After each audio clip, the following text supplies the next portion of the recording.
నమస్కారం అండి. ఈరోజు నర్సీపట్నం సాధారణ సమావేశం జరిగింది.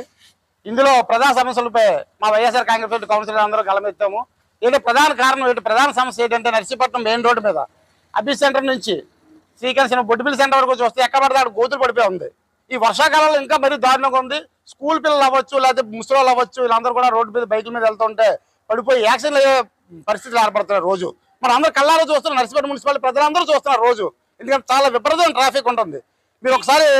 మీరు అందరూ దృష్టి పెట్టి చూస్తే పాలగేట్ సెంటర్ నుంచి అబ్బి సెంటర్ వరకు మా శాసనసభ్యులు ఆ రోజు 100 ఫీట్ రోడ్ వేశారు. అది అక్కడంతా కూడా ప్రశాంతంగా ట్రాఫిక్ లేకుండా ఉంది. అక్కడ నుంచి బొడ్డుపల్లి సెంటర్ వరకు కూడా రోజుకి గంటన్నర సేపు ట్రాఫిక్ జామ్ అవుతుంది. దీనందరికీ ప్రధాన కారణం ఏంటి? అధికారులైనటువంటి నాయకులు, ఇక్కడ అధికారంలో ఉన్నటువంటి నాయకులు దాని మీద దృష్టి సారించకపోవడం వల్ల కనీసం గుంతలు పూడ్చడానికి కూడా ఈ ప్రభుత్వం ముందు చర్యలు తీసుకోవట్లేదంటే చాలా అవమానకరం. దీని అందరికీ కారణం ఏంటంటే మాకు అనిపిస్తుంది అంటే నర్సీపట్నం మీద ఈ పాలకపక్షానికి అసూయ ఉంది నర్సీపట్నం మీద. ఎందుకంటే ఉత్తరాంధ్ర జిల్లాలోనే అతి తక్కువ మెజార్టీతో నర్సీపట్నం శాసనసభ్యులకు వెళ్ళడం జరిగింది. దాని మీద ఆయనకి ఇక్కడ నర్సీపట్నం కాన్స్టిట్యున్సీ మీద అత్యంత ద్వేషం ఉంది.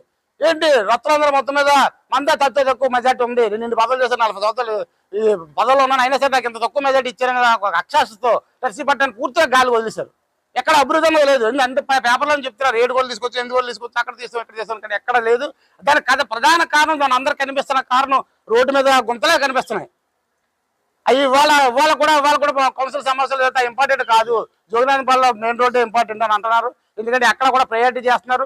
ఈ విఎంఐటీ నిధులు కానీ లేదా ఇంకో గ్రాంట్లు కానీ ఇవన్నీ కూడా మున్సిపాలిటీ వర్సిటీ అన్ని కూడా అందరికీ మున్సిపాలిటీ అంతా కాకుండా కొంతమందికే ప్రయారిటీ ఉన్న వాళ్ళకే ఆ వార్డులోనే ఇచ్చి పూర్తిగా ఇచ్చేస్తున్నారని చెప్పి ప్రతికాపూర్వకంగా నర్సీపట్నం పుర ప్రజలందరూ తెలియజేస్తున్నాను.